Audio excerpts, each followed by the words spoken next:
Hey, you there. Thank you for watching, and welcome to Forge Lines Forever. Today I have a 3v3 ladder match here on the most amazing new Oxus map generator. So let's go ahead and introduce our teams and our players, starting off with Team 1 on the northeastern side of the map, and we'll end with Team 2 on the southwestern side, also known as the red team versus the blue team. Starting off, we'll introduce Team 1's eastern side. We have in Ruby Red playing as an Aeon, it is Wirezack. He is a 1682 rated. He is the highest rated player on Team 1 and in the game. Overall, to his northwest, we have in orange, color orange, it is the Cybran of Shenbro 101. He is a 1370 rated, again playing as a Cybran. And rounding out Team 1 in Chevy Crimson, another Aeon. It is CO Force. He's a 1580 rated player. Again, he's in Chevy Crimson. So for Team 1 side of the map, they have 0 UEF, 1 Cybran, 2 Aeon, 0 Seraphim. Take a look at Team 2's Western player first. We have in Stitch Blue, it is the Seraphim of Gib. He is a 1560 rated player. He is the highest rated player on Team 2. Again, at 1560 rated as a Seraphim in Stitch Blue. To his southeast, we have in Amethyst Purple, it is Sheldon. He's playing as an Aeon. He is a 1494 rated. He's probably wearing a flash shirt in that ACU. And to his east, we have in Royal Blue, it is JJ Sheridan. He's playing as a UEF. He is a 1510 rated. So for Team 2 side of the map, they have the only UEF in the game. They have no Cybrans. They have an Aeon and the only Seraphim in the game, which means Team 1 and Team 2 do not have all the factions on each side of the map, but in total, they do. I will note that Team 1 has the only Cybran, being Shenbro. And for these 6 players on the map, let's take a look at their reclaim situations. Currently sitting at, I forgot to go over in the menu. Here we go. 27,000 mass and reclaim, which for even a 12-player game, that's over 2,000 mass per player. But in a 6-player game like this, that's double. That's over 4,000 mass. Almost, that's about, actually 4.5k per player. Of course, major locations of reclaim are on the shorelines. There's a 1700 here, and of course, mirrored down in the south. There's also a decent amount of reclaim in the main players' area of the map, their main base chunk of the map. There's a 2,000 in between Zwirerzek and Shenbro. So a lot of reclaim at home and a lot of reclaim abroad. And in terms of the mexes, the map is a little bit lax in the mexes. And of course, being a snow map, I did enable them on the minimap, so it's just a little bit easier to see the ones that have not been claimed.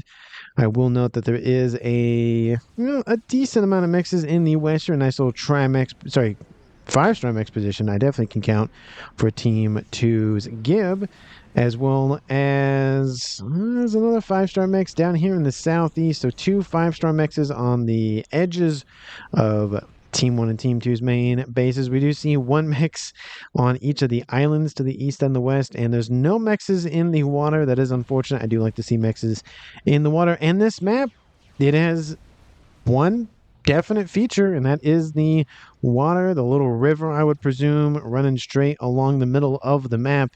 So Team 2 and Team 1 are going to get their feet wet and start harassing each other with subs and frigates. I will note, though, that there is not a lot of, did not mean to do that, a lot of map territory in the water in terms of Team 1 side to Team 2 side. Actually, I think the closest is probably right about there.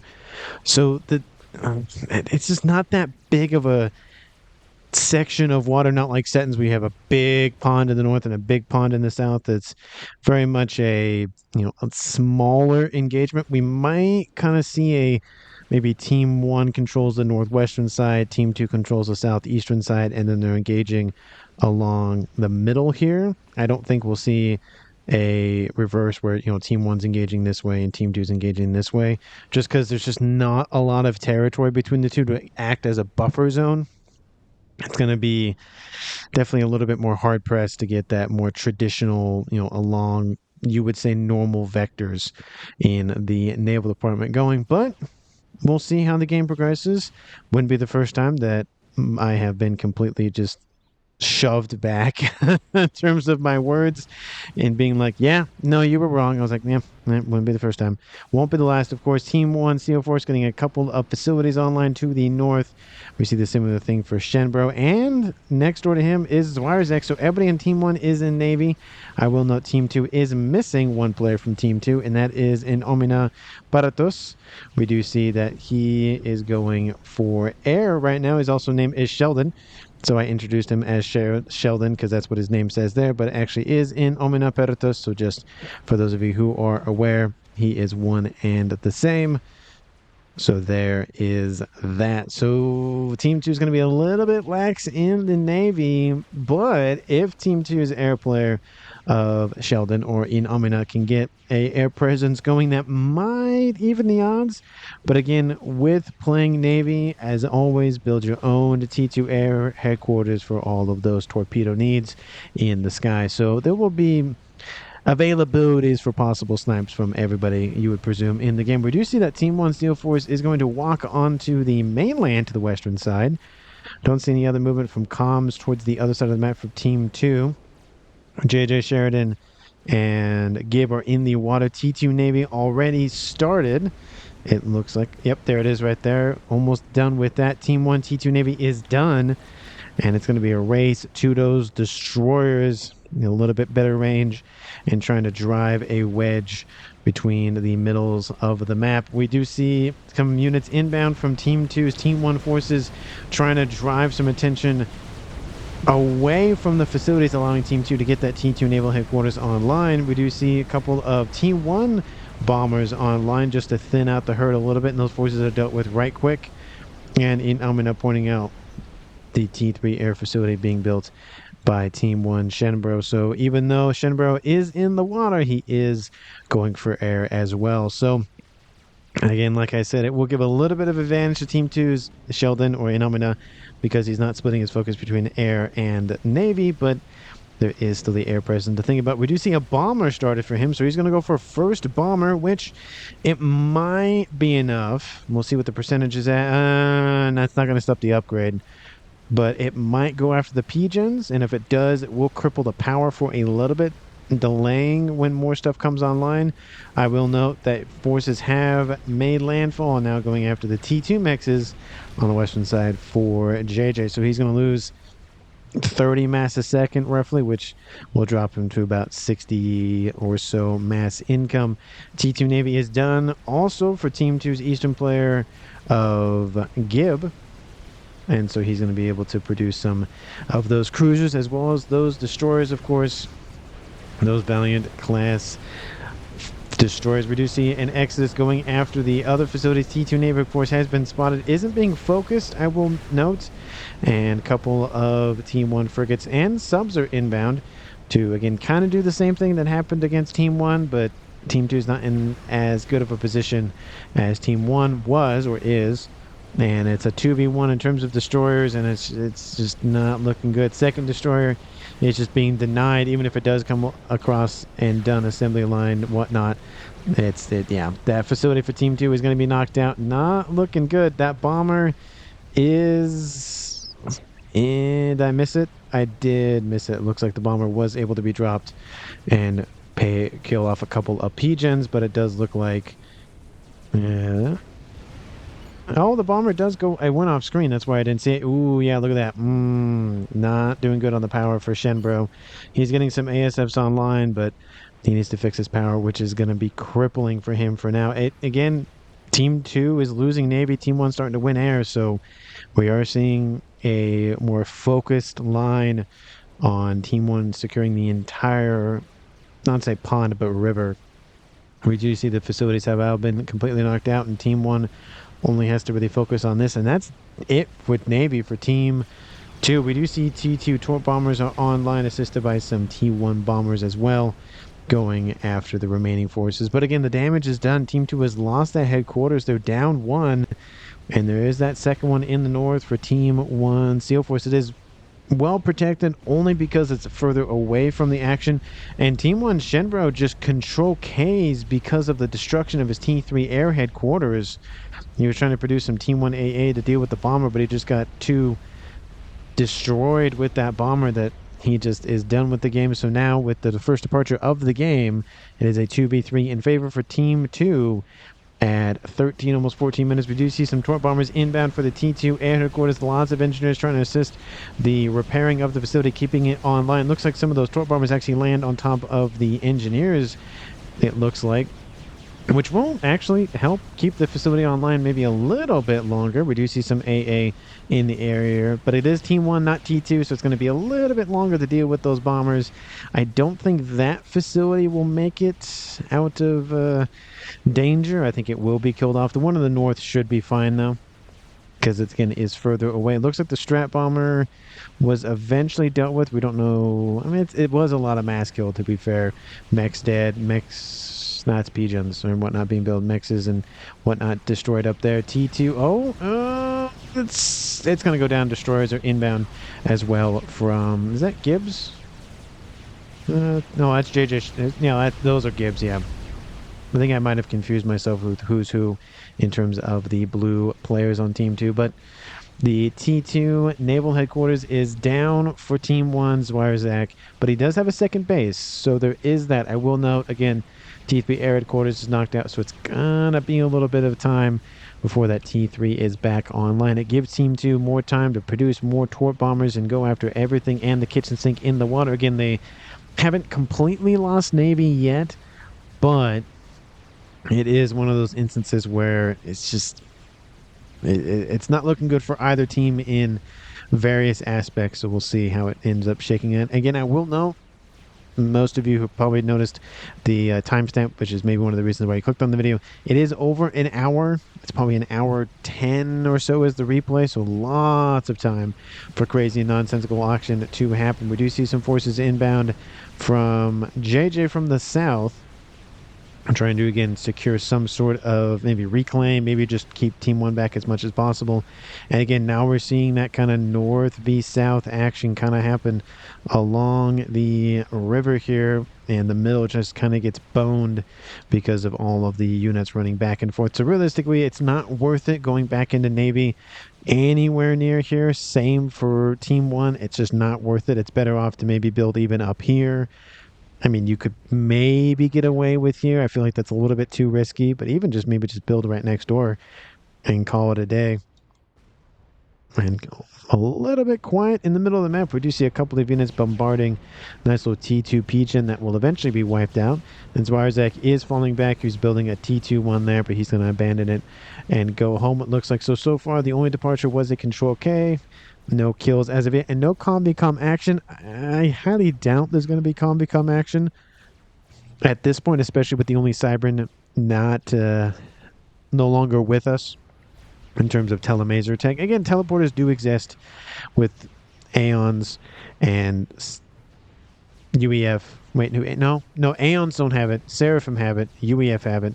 Aeons have other upgrades. They don't have. Now I'm second guessing myself. They don't have any upgrades for teleport. Oh, they do have teleported. Never mind. I think they all have teleported. Never mind. I can just throw everything that I just said out the window. Anyway, a couple of destroyers interacting with one another. I do think that Team 2's Gibbs should hand over just a little bit of, or he can just build his own Seraphim headquarters. That also works too. I was gonna say he could hand it over, but that answers that question. So he's getting into the Navy once again, and maybe we'll see Zwierzak, maybe not, get back in the water. We do see, speaking of comms interacting with stuff, we do see SEAL Force is near the front lines. Not the best idea. He is going to get hit for maybe some damage from these just torpedoes, but it looks like he's focusing on a little bit of reclaim. He literally walked out, started to reclaim, and went, that's not worth it, and then walks home, which honestly puts him in worse danger because the guns will open up on the comm, so it's probably not the best idea. But it looks like the forces are actually just dealing with the Navy and not any of the comms. Team 1, in terms of strength, looks a little bit better, but or I can just scratch what I just said, and it looks like maybe, yep, SEAL Force actually not the focus. Oh, doesn't hit that radar system. Looks like he's maybe actually just dodging from that Valiant, and that's why it's not hitting any targets. Technically behind him, but technically to the side of him, depending on if you're talking about the origin of shot being from the Valiant or if we're just talking about how we're viewing it. In terms of the air grid for Team 2, T3 Air expanding about a little bit. We do see, of course, T2 Air online over there and T2 Air online over here. So everybody has T2 Air online for Team 2 at a bare minimum. Team 1, T2 Air, T3 Air is done, and we do see T2 Land, but no T2 Air. Troop bombers are inbound. Looks like they're going after the headquarters. They wipe out a ton of hit points in their first pass. Second pass will be enough. The engineers are assisting the construction of the unit, not protecting the structure, which means the headquarters will go down. And Team 1 is now not necessarily locked out of Navy, but they don't have a headquarters anymore, which is not good. Team 2 is leading the pack in eco as well at 430 mass income.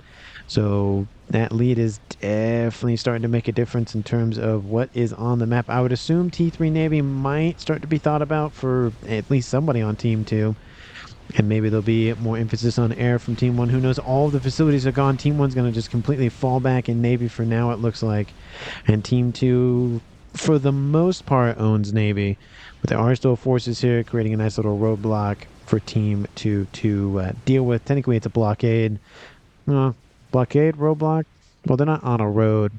I feel like they'd be more of a blockade than a road. Anyway, it doesn't really matter. It's tomato potato. It's the same thing. Is that a cruiser I see? Yes, it is. Governor class cruiser is online for Team 2's. Is that Gibbs? Or is that JJ? I think that's JJ. Yeah, that's JJ's forces. And he's starting to poke and prod at all of the stuff lining the upper plateau-ish section of the map here. And Team 1 looks like they're trying to build some AA to deal with any sort of bombers that do kind of turn around. But again, at this point, there's no need for torp bombers over here to the east. So Team 1s aren't that important. I will note that there is now a Monkey Lord online for Team 1 Zawara Zach. He's hanging out with that. He's going to move it somewhere. Don't know where he's going with it, but it should be spotted by Team 2 at some point. Speaking of spotting stuff, Team 2... this is what they can see on Team 1 side of the map. They haven't scouted yet since the death or departure of Shenbro.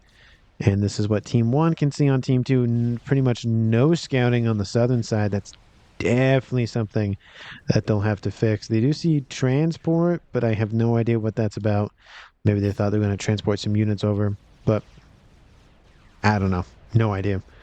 Both teams have access to hover tech.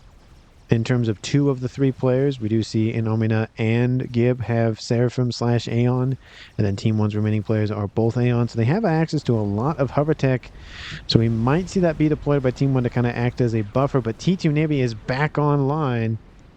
More spam facilities coming online to assist with trying to get just some sort of punching power down this middle channel here. But we do see those destroyer numbers are starting to get up a little bit, closing in on maybe the double digits. Team 2 has their own destroyers, of course. These ones can submerge. These ones cannot.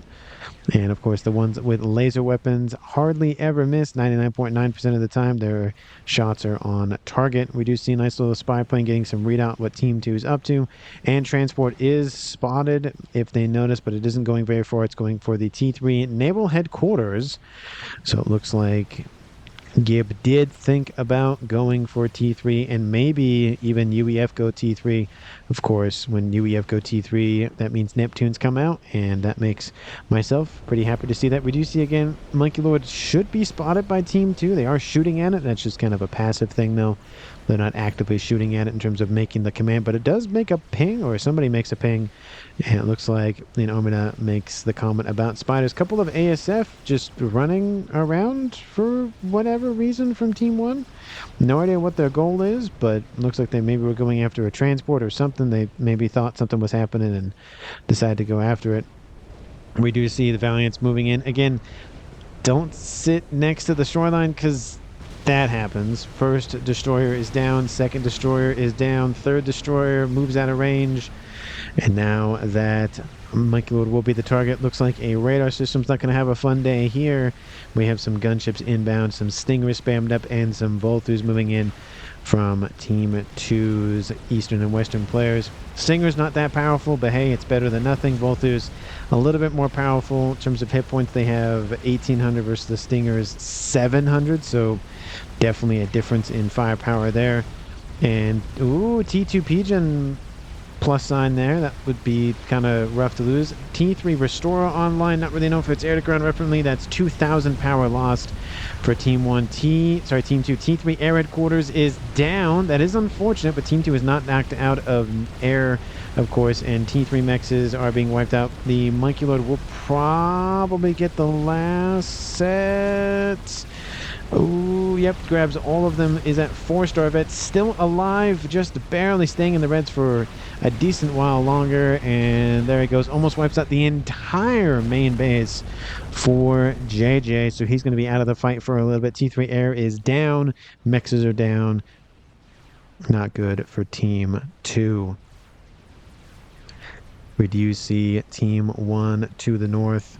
Again, it's producing a decent amount more of these frigates and subs and whatnot, but we do see more production in the destroyers as well. No T3 Navy as of yet, but we'll see if that ends up transitioning into that tech. Team 2 only has the comm of Gib, with the player of Gib going for some battleships over here to the more northern east section of this, well, eastern side. And, ooh, what is this? We have a couple of T2 Yenzine inbound. Looks like there's some T1 PD awaiting their arrival, and we kind of see how that's going. So we see Gib being like, yeah, it's not really worth it. I do see a couple of destroyers in the mix. They're not really that well equipped to deal with the Yenzine. Mainly the Seraphim ones are really designed to deal with hover tech, as evidenced by, you know, the laser, actually not the laser weapons, the non-existent laser weapons, but when the shots do land, they do some damage on board those units. So it's really just a one-tap, but that's if their shots make it. And again, the Enzine are designed for mobility, not necessarily damage, but they do make a case nonetheless. More destroyers starting to make their appearance, and an Infinity-class cruiser mixed in as well. Makes it just a little bit easier for Team 2 to maybe decide to go for more T3 stuff. Ooh, nice little Yasau online for Team 2's Gib. And that's going to help in every case except for hover tech, because torpedoes aren't going to be able to target hover tech units, because that's just how that goes. We do see Team 2 towards the southwest. Their air grid getting next and expanded for Sheldon, aka in Omina Pertus. And more T3 mexes. Is that? Yes, that is an SMD. Love to see that. And no SMD, of course, is going to be in the space for a while. JJ is going to be on the reconstruction tour for the time being. T2 land. Kind of surprised no T3 land for some of those Omnis. Not Omnis, but those Othams. But maybe he'll transition into that tech here shortly. And it's kind of starting to be quiet everywhere, actually. There's just a lull of activity, especially in the middle of the map here. So at 28 minutes on the clock, we have Team 1 at 510 and Team 2 at 900 or so. So that's almost 1,000 mass in their favor. It's a little bit over 400. And of course, we do see a little bit of that influence being there are dead mexes, not only on the shoreline over here, but also a couple of them further back, because of course those nasty little cruisers with their infinite missile tech is starting to annoy Team 1. He's focusing more on dealing with that. His air grid isn't expanding super much, but he does have a nice little ring around that nice little hydrocarbon there to the north. No other secondary air facility that I've seen. He's upgrading all of his T3 mexes, just trying to get as much eco as he can before he mass spams, well, mass fabs and whatnot. And nothing else that I've really noticed at this point in terms of big ticket items. Again, 29 minutes on the clock. Team 2 has not lost a player yet. Team 1 has lost Shenbro at the beginning of the game, or roughly the beginning of the game. And it is now a 3v2 in favor for Team 2. So let me know down in the comments who you think is going to currently win this game. Of course, if you haven't, because why not at this point, hit the like button and subscribe to the channel. I really do appreciate all the time and attention. We do see RAS being built on Team 1's SEAL Force to the north, and he's just trying to get as much mass out of that comm as possible. He may go for ARAS. He probably might even just build T2 Engineering Suite, because if it's taking him this long to build RAS, probably needs just a little bit more assistance to get that ARAS up and running sooner rather than later. We do see Team 2 starting to stack their fleet here. A couple of battleships in the middle there. But again, not really a lot of emphasis in pushing in. Team 1 being very defensive. Lots of annoying targets for Team 2 to deal with. But again, the laser weapon should clean that out pretty nicely. Shouldn't be a big deal, but those are shots that are going into the units and not going, or sorry, the hover units and not going into the destroyers or any of the other important naval units. And there is a lot of those things from CO4s. Take a look at the numbers here. Currently sitting at 100 of them. I don't know if more being... Yep, they are being produced from these facilities to the east there. There's a lot of those things just stomping about. Actually, they can't stop because they're hover. So they don't touch the ground. So there's that. Team 2... What is this? Oh, are these... That's... Okay, so... I've had this conversation before, and I probably won't have it again. Why? Why are there just such a line of e-storages? Just please explain. I like how there's an SMD there. That makes me feel better. But why? And it's in the corner of the map, so it's better that it's further away, but it's just click and drag and see how much e-storage you can get mainly. I'm just thinking about one game in particular where it's kind of out in the open where there's just this line of e-storage and you're like, why has this not been shot at yet? But, you know, people get distracted and whatnot. Like me, of course. We do see more and more battleships coming to the middle of the map from Team 2. T3 aircraft carrier online. Of course, their AA weapons are going to help deal with these ASF. Some gunships are going to definitely wish that they weren't sitting on top of the water. Team 1 killed those off quite nicely. Team 1 bombers, it's not as important. The gunships were definitely a nice grab there. And some ASFs are killed in that engagement just because they flew over AA. So there's that. But how many did he lose versus how many gunships did he kill? I don't know. I feel like it may have been worth it, but they are Stingers, so they're cheap. They're not as more expensive as the Spectres or even the T3 gunships. So, I don't know. It's a, you know, is it worth it? Is it not worth it? But T3 Navy is online and more battleships is being produced. I will note though, the downside with being very defensive in this engagement is you're putting a lot of units in a small little circle here, which means the AoE is going to be very, very good for Team 2's units versus, you know, the engagement from Team 1 to Team 2 is they're a little bit more spread out, and so those AoE might not hit. So it just, we'll see how defensive operations go. I have noted that there is a Tempest done, and a second one is now underway. So Team 1's CO Force might be buying time for that Tempest to be built, and now that it is, he might start pushing in once it arrives, and I would not be surprised to see Zwarzak just hand that over and just be like, no, I'm done. I'm dealing with the air and stuff, you deal with the Navy, and call it a day. And again, we do see those spirits are moving in. Again, the guns on board the battleships aren't really designed to go after small, very maneuverable units. They're mainly designed for bigger, more looming units like other battleships. So all of these shots raining into the battleship and into the spirits are not raining into the battleships or the destroyers or even the frigates. So it is a nice strategy by Team 1, just offer a lot of cannon fodder, and hopefully the cannon fodder will distract them long enough so that you can go after the more bigger guns, which again sometimes works and sometimes doesn't work. Just kind of the nature of things. Still, these mexes have not been rebuilt. I have no idea why, but I guess they're just going to sit there for whatever reason. Team 2 is still on the lead for eco, but that lead has kind of started to collapse. It was 400 or so when I made a note of it last time. Now it's about 200, so not looking good for Team 2's trajectory in the eco situation. T3, no, it's only T2.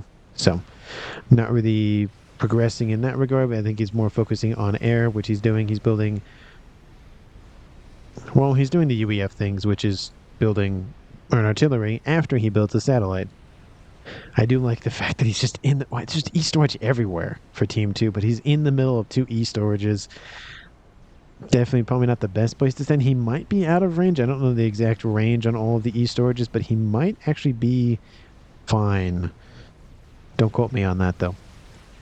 And we have mass productions of the SACUs. They have, is that the sacrifice on board? Is that what that icon is? They're upgrading some of these SACUs. It does look like the sacrifice icon. Yep, it is. Ooh, we could have teleporting SACUs, air quotes, teleporting SACUs sacrificing into GCs. So technically teleporting GACs.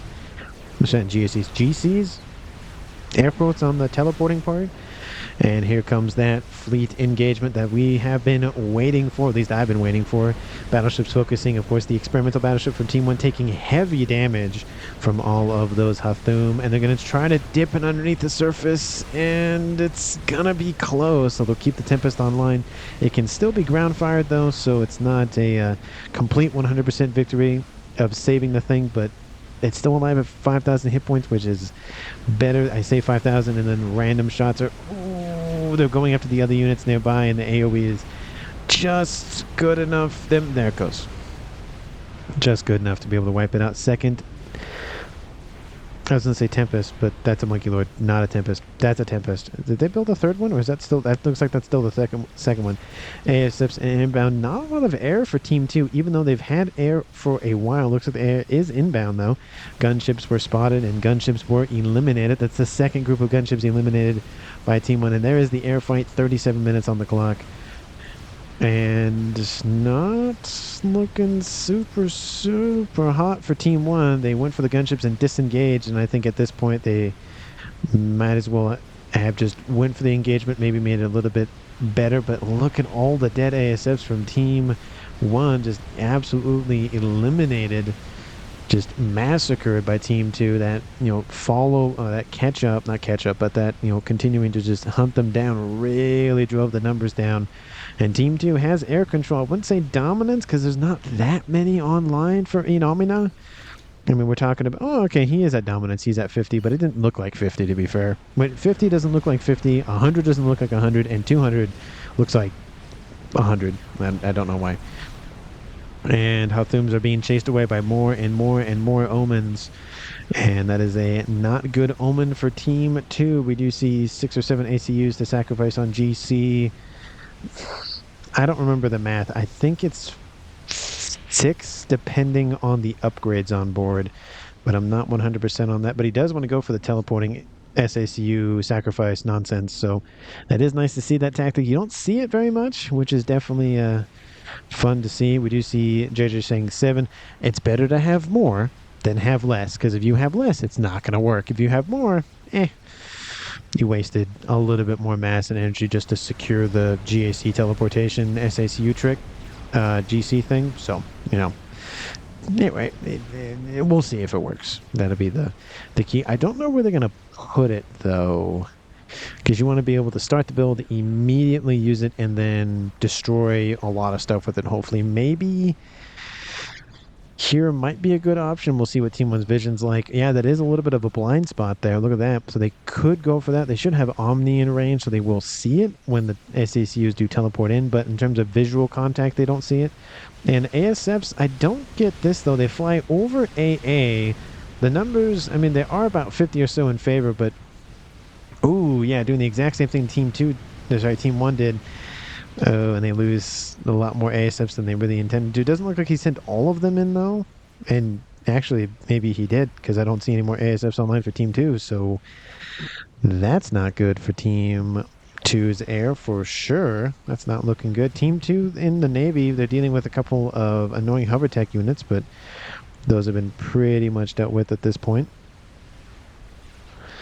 Team 1 to the north. Again, second Tempest is online. Looks like they're producing a third. If this continues in this manner, Team 2 is not going to have enough firepower. I think maybe dipping their toes into Navy, at least the T3 probably is good. And Gib is killed off by Zawirezack. Look at that. He killed off by a Monkey Lord. So nice little victory for Team 1. Drops the game to a 2v2 at 20.5 minutes. Not super looking good here for Team 2 towards the west, though. Monkey Lord still inbound and still on the green, and is now at 4-star event. We do see some PD have been built and are continuing to be built, really trying to pump those things out. Gunships more inbound, and it's just he's going to lose some stuff. He probably actually will keep the headquarters, maybe, if he's lucky. There's more PD in the base that actually might be enough to kill off the Monkey Lord with the assisting gunships. And Pigeon goes off. Oh, he keeps the T3 air headquarters. They're small victories. It's small victories. But Navy is not looking good. Fourth Tempest online. And with a dead player for Team 2, that is not looking good. Team 2 still in the lead for Eco, though. I will note that. And the satellite is overhead going after more and more mass assassinations. And we do see some Yanzin hanging out and some flak for whatever reason, just still alive over there. No idea what that's about. Oh, here they are. Oh, here they come. They should be here shortly. Yep, there's the teleport icon. And that always takes a lot longer than you think it does to teleport over here. Or anywhere, to be honest with you. And it's going. Watch, I'm going to zoom away for 5 seconds and they'll be there. 1, 2, 3, kind of like sitting off screen. Yep, there it is. See, about 5 seconds. There's the build command, and 1, and 2, and 3, and 4. It looks like it was 5. And the all sacrifice doesn't matter though, because it's built anyways. Didn't really need to sacrifice all of them, but hey, it was built. Why is that GC's laser really having a freak out about what it's targeting? T3 mexes are being denied. 42 minutes on the clock, and Dysol transports grabbed by the GC. Don't see that very much. Rarely do you ever see a transport with a comm on board get grabbed, but I think that's happened in one game. And another monkey load is being built in Swire's X base. The air grid is not looking good. And the satellite over top's like, ooh, let me come help out with this. And he's probably going to go after maybe the mexes. Yep, that's what he's doing. Swire's like, gotta move, get out of there, because he is nearby. And that monkey lord is denied. There's no ifs or buts about that. And the Tempests are moving to the shoreline to start peppering the everything on Team 2 side of the map. Where did that GC come from? Says Zwarzak. Well, GC maybe would answer that question if it came from nowhere. Backside, says Aminatelli. And Inami is like, oh, get on the transport. Don't get grabbed. Oh, he almost got grabbed by that GC. He would have died if it was just moments later. He would have been grabbed and he would have been killed off there, and it would be a 2v1. But he did get out of there, but his air grid is gone. And it looks like actually a chicken over here hanging out, and that just walked right on through the eastern side of the map here. Team 1's not looking good here. They were winning. They are winning the naval game now. So now it's kind of a really weird role reversal where Team 1 was winning Navy and then Team 2 won Navy. And then Team 1 is winning Navy and Team 1 is losing the ground game. And technically the air game, if you count the air grid actually being down. GC still almost essentially the perfect bill of health at 5-star vet. Killed off, closing in on 100,000 mass there. Looks like some PD trying to be built, and good luck building all those. Probably should target all the mexes. We do see a Yutho. They're still doing so much damage. 71,000 mass in climbing. And that is not looking good for Team 1's everything. Look at their eco.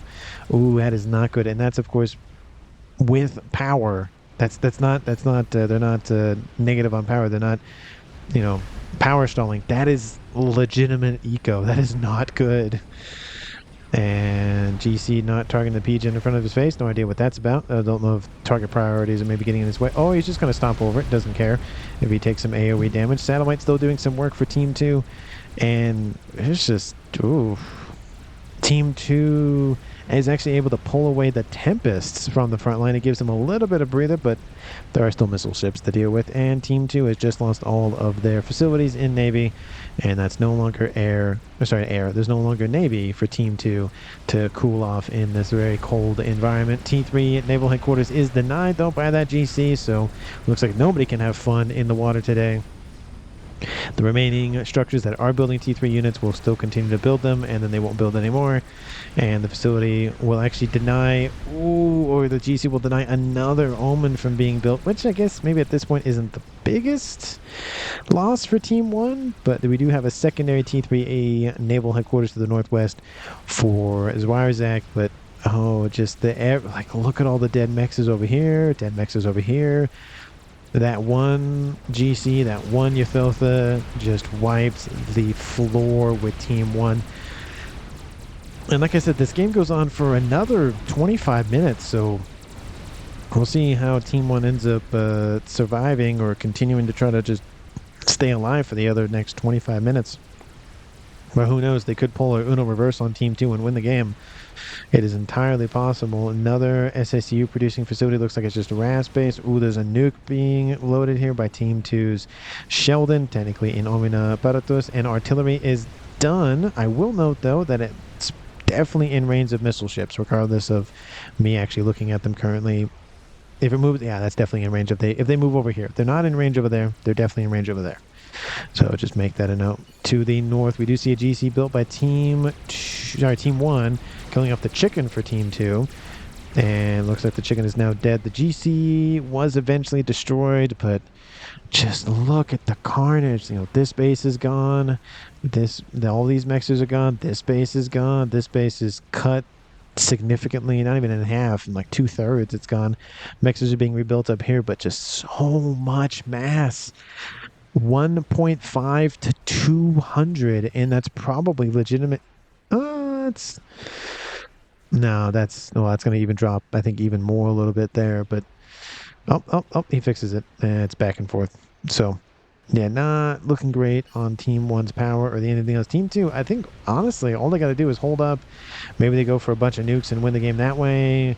Maybe they go for more artillery. The only thing with artillery, though, is that the main bases are gone. I mean, they're building building the mexes and stuff like that back now, but the core, tons of pigeons, artillery, game enders, nukes, that sort of thing, that's not really going to happen for the land side of things. Team 1 could go for mobile tech with some nuke subs and stuff like that, but in terms of stationary, I don't think Team 1's going to be stationary at all at this point. It's going to be all mobile tech for as much as they can get away with it. And speaking of mobile tech, we do see a decent amount of Aurora. They are tin foil, but they are going after these mexes, though. Team 2's Eastern Front not looking too hot. Because, again, the battleships are here hanging out, but also just because of the everything else from Team 1. It's just this eastern side's being chopped up, but yeah, even if they make some inroads into JJ Sheridan's base, there is that nuke that's now done for Team 2's in Omina, and guess where the nuke... that battleship's definitely going to die. He is going to relieve some pressure, though. SSU is down, and the battleship's moving just a little bit more. Ooh, here they go. Oh, man, it doesn't wipe out that battleship, though. Sorry. So it wipes out 4 battleships. It does put a lot of that pressure, at least away for a little bit. It's not as much firepower coming down range, but there is a GC. There is just stuff being destroyed all over the place for Team 1 and Team 2. Nothing is safe. Nothing is sacred. Everything is about to go asunder. Second satellite is done. Artillery, if you're trying to shoot at naval units, just don't do that. I don't care if it's a Maver. I don't care. Scathis might actually work, but anything else is just not worth it. It's targeting technically ascendants, but I'm trying to go after mexes and pigeons on this base over here to the east. It's just not looking good for Team 1 structurally wise, but in terms of unit wise, they're still pumping out naval units. They're pumping out tinfoil auroras. They've killed off a couple of pigeons. They killed off a couple of mexes. There are some blazes mixed in, so it's not just T1s, but it's still commendable that Zawarzek's still pumping out those weaker, but they can hover, so that's probably his tactic with that. He has some engineers. Maybe reclaim is going to happen here for Team 1 here shortly. GC over here to the western side in Gibbs base. Tons of TMD has been wiped out. There's still a ton more to deal with, though. But they wiped out a decent amount of that defense. It looks like they're going after this little frontline base with some TMD and a nice little SACU, which is no longer going to be for this world. So there's that to consider. And in Omina builds an experimental. What did he... I'm assuming it's... Yep, it's a GC. Okay. I was going to say, if he built another GC somewhere on the opposite side of the map, I'm going to just laugh. Because there's nothing Team 1 could do to probably stop that at this point. We do see Satellite going after even more remaining mexes, just really driving home the fact that, nope, Team 1, you can't have money. No mass for you. No, we don't care. You're not getting anything. Nope. But just look at the domination on the map. Team 1, of course, has their side of the map fully secure besides the satellite, but the entire river is conquered by Team 1. So Team 2 operating, actually not even the full landmass, I'd say not even those mexes, because those are going to be dead here shortly, probably about about that section of the map. So maybe not even 25% is underneath Team 2's control, and they're winning mass. So there's that, but it's the units. Something's got to be done about those units. And the missiles are raining into the T3 little air facility here. And of course, if they move over, and the Tempest comes in and says hi.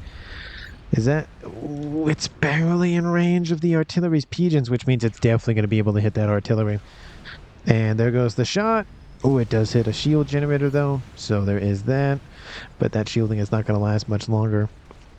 Another Tempest comes and joins this way. That's probably going to be it for that artillery. Missiles are inbound. What is going on? I can see the shape. Yep, there it is. YOLO is started almost at 50% already at 54 minutes. Now I can see why this game goes on a little bit longer than what is advertised. Okay, I was going to say second satellite goes off screen, but or off map, but it looks like it's just doing that kind of slow circle. It's not deliberate. And another nuke is inbound from Team 2. It is going to be a weaker nuke rather than the Seraphim Y. I guess you're going after the GC that's being built there.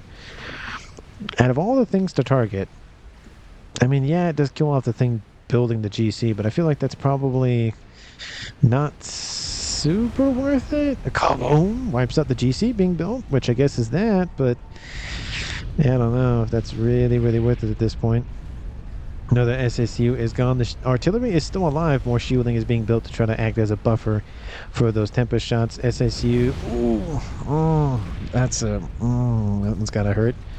I literally mentioned them and then they die. I probably shouldn't mention anything anymore or they're gonna die. Satellite, speaking of which, going after more mexes, so the mexes are dead, so it's probably the satellite's going to be next. Team 1's remaining commanders of both Zwarzak and CO Force are hiding towards the northwestern side of the map. So they're, again, staying on there. They're nowhere near over here, which is definitely smart. Just to, not be hit by satellites. Team 2 would definitely be targeting that. Because now it's just a game of can Team 1 stay alive long enough to affect either the western or eastern front and cause maybe one or both to collapse. Maybe the western front because... yeah, there's PD being built, but it's, again, that fatigue, that frustration, that desperation, all of those things are setting in. Both teams want to end the game sooner rather than later, which is why Sheldon or Inomina is going for the YOLO, which he is assisting with pigeons. Makes it more volatile, but it does help with the power cost for the missiles or the nukes. So there is that. There is some adjacency there. But still. Probably needs a lot more the everything over there to protect the thing. And it is in the corner of the map. Those torrents probably... no, they probably hit right about to here, maybe. I don't think they hit that far into the mainland. And TMD is, of course, being pointed out by Inomina. He's like, build TMDs, you're building a bunch of PD, but it's going to get wiped up by TAC missiles. So you might as well do that, which, as we see, is slowly eroding all the lines of defense for Team 2. So, yeah, definitely a good call there from Inomina. I will note that Gib is still in the game. I saw a nice little chat from him talking about TMD. Another SACU is down in the southeast. It's not going to work. Oh, look, a Tempest is dead. Don't know what killed that. I think the artillery killed that. Or maybe something else, but the artillery looked like it was targeting... dude, no, that shouldn't be in range. Oh, it is outside of range. Oh, I was going to say, it doesn't look like it is, but the map is a little bit bigger than I thought. GC is inbound, though, from Team 1's Zwarzak, and eliminates all of the everything else there. That artillery is going to die here shortly. There's a lot of TMD, not a lot of defenders on the ground, though. And that GC is continuing to make its way westward. Missiles raining in. There is some TMD, but a lot of the PD is gone, or at least a decent chunk of it. Another SACU is gone. Team 1 is just eroding Team 2. That eco, it's starting to catch up for Team 1, 400 to 1,000. And GC's laser is inbound, and guess where it is going? It's going right for that artillery piece. GC is inbound, though, from Team 2's Inomina.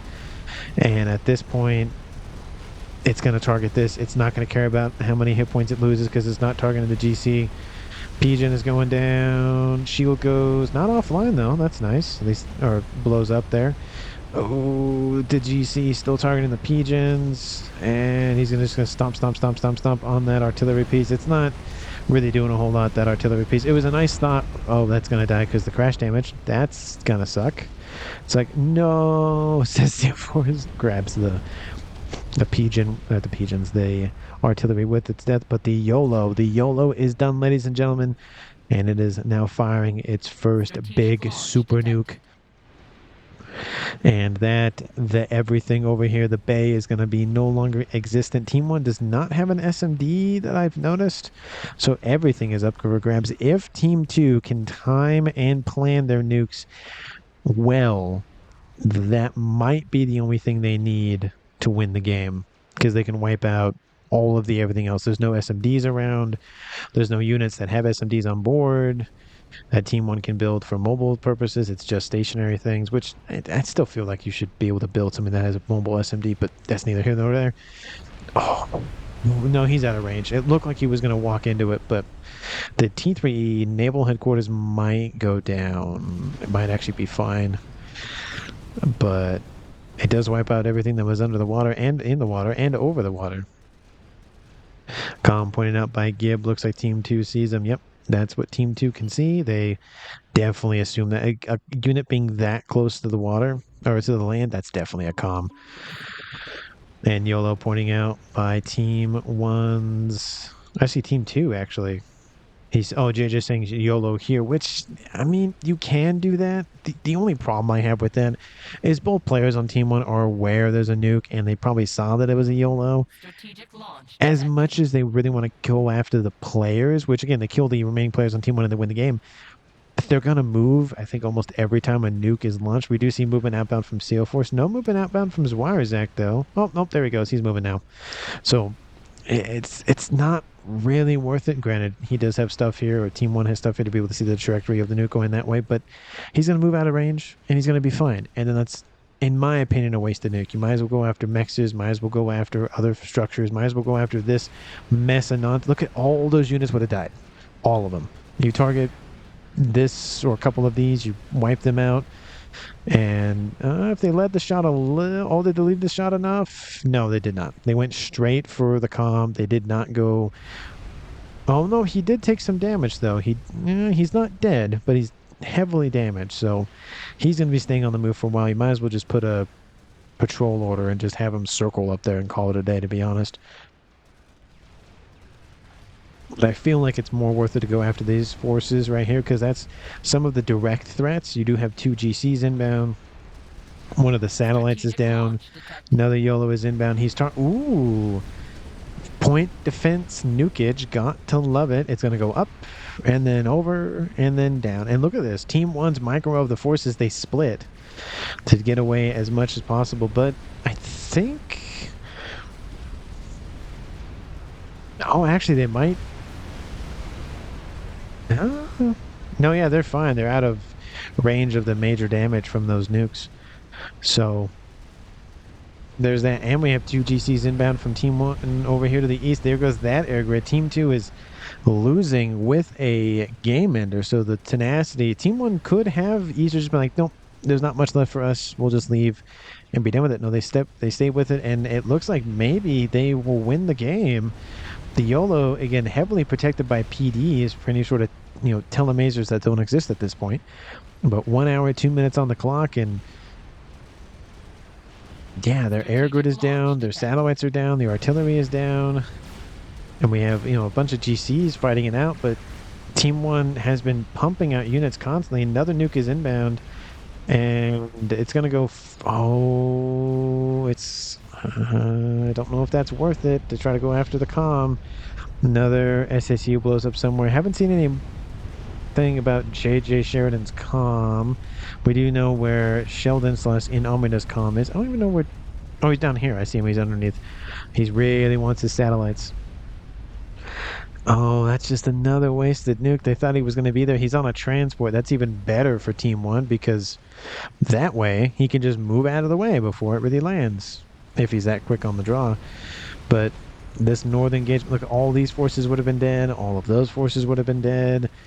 Like, there's definitely better placements of the nukes. And Team 2 is losing. Look at this. Team 1 is catching up to the Eco game. 768 versus Team 1's 568. It's 200. It used to be 1,200. So they dropped it by, what is that? So 83 point something percent. I'm trying to do math in my head. And Team 2's player of JJ Sheridan looks like he control Ks, the ghost control Ks of the game. Definitely a little bit annoying there, but he is gone, and now everything is handed over to an Omina. Team 2, for all intents and purposes, was going to win the game, I think, for a while, but Team 1 just kept with it and did not stop. GC almost dead, wipes out the entire base for an Omina or Sheldon. And the nuke, again, maybe it'll grab somebody. If they timed it right, is it gonna it's gonna be close. Ooh, Zwarzek, are you in range? Ooh, it is a 2v2 game in favor, 2v1, and he does get grabbed by the nuke by Team 2's Inomina, and GG, says Zwarzek. It was a nice grab, but it will not stop Team 1's momentum. It is inbound, and it won't stop, literally stop it briefly, but one fatty, a couple of SACUs, it's not going to be enough. Team 2's been losing territory constantly for the past 20-something minutes. Ever since they really lost, Navy has really started to lose the territory side of things. But Team 1's SEAL Force is going to be fine. Again, if he literally just, patrols or something, he's going to be fine. But he's going to keep on the move just in case Team 2 sees him. But look at this. I mean, we have one YOLO and a couple of facilities over here to the east. That is it for Team 2. They do not have much. They do have GCs. They do have a FAF boy, so they have defenders. But literally, if Team 1 did not engage, yeah, the YOLO still exists. But they're operating on such a little territory that it would take a while to catch up. Is he? No, he's not going. Oh, no, he is going to go after those. Okay. 1 hour, 6 minutes on the clock almost. There goes a set of mixes and a ton of facilities on the front line, so that's something. And Zwarzek says I. He's saying there's an I there, so just put it on the YOLO, which is, I'm assuming, what he's going to do. Look at this. Look at the visual contact from Team 1. It's just an almost triangle in that southwestern corner. They know where the YOLO is. They don't need to worry about where it is. Ion YOLO would help to see where the nuke goes. That is true if it's arcing, northeast or north or east or something. That does help. So you judge, like, okay, well, it's going that direction. What's really in that direction? Okay, the comm's there. Let me move. Or, the base is there. Is there an SMD? No. Okay, well, we'll lose that. And Zwarzek's like, move. And the nuke goes again for this northwestern side. We do see just a couple of units hanging out over there. Move ACU. And so I was like, I don't want to lose this game to somebody just not moving their comm for 30 seconds or something. Okay, well, those units are dead, but they weren't really doing it over there. Anyways, Team 2 gets a little bit more of a respite, but yeah, it wasn't going to last much longer, to be honest with you. And GC stand out there just being shot at by missiles. That's probably not a fun idea. Another nuke is inbound. I'm still surprised they're not targeting all of this here. The nuke's going to land there. If it was to the west, it might have been enough to kill off the comm, maybe. And there's the comm over there. If he went over here, he definitely would have grabbed the comm. If he put it right where that Tempest was, he might have been able to grab it. There goes the nuke. So he sees it a little bit too late. He would have died if it was landed roughly there, maybe. But I feel like some nukes are good, some nukes are not good. And it's just not going to go well. GCs are inbound. Another tactical defense with the nuke. Love to see it. One GC is just going to eat nuke. That's not going to be fun. Almost a headshot with that thing. Just a giant cloud of damage. There goes the GC's icon there. And there's 4 up here. There's 1 down there. And look, we have GCs inbound from the north, but there'll be more forces coming. Well, more forces coming in from this direction anyways. And it's just a, plugging up of all the holes that you can, but you're going to eventually sink because there's just too many holes for your fingers to deal with. GC is down. GC is down, and GC will soon be down. It's 4v1. Yeah, good luck with that. And another GC is going to be built. Yeah, it's over for Team 2. Team 1 is now winning the eco game. And I will note that it is a 1v1 game here at 1 hour and 9 minutes. And in Omina making a comment to Team 1, Zwarzek just happy face. Hey, sometimes you could win all of the things and you still lose. Split in between those GCs, doesn't clip any of them. It does clip them, but it doesn't kill any of them off. Another GC is... Oh, it may have actually gotten these two, maybe. Oh, I did grab both those, I think, for sure.